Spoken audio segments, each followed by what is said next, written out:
রকম লুকোনোর কোনো জায়গা নেই।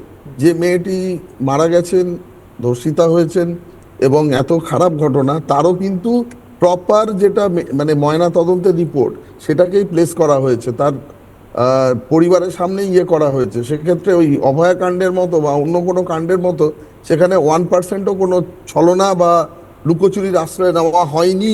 ঠিক। এবং আমাদের সরকার এটা দায়িত্ব নিয়ে করবে। যেভাবে এই মেয়েটির ক্ষেত্রে এই ঘটনা ঘটেছে, তার যারা অপরাধী তাদেরকেও যতটা কঠোরভাবে সব থেকে কঠোরতম শাস্তি দেবে, সেরকম যাকে পিটিয়ে মারা হয়েছে সে দিয়ে একটা এক্সকিউজ বা ন্যারেশন তৈরি করা হচ্ছে এবং মানে এটাকে একটা ধর্মীয় একটা ব্যাপার, মানে উস্কানিমূলক বক্তব্য দিয়ে সেটাকে একটা মানে হিন্দু মুসলিমদের মধ্যে একটা বিভাজন তৈরি করে এই ব্যাপারটা করা হয়েছে।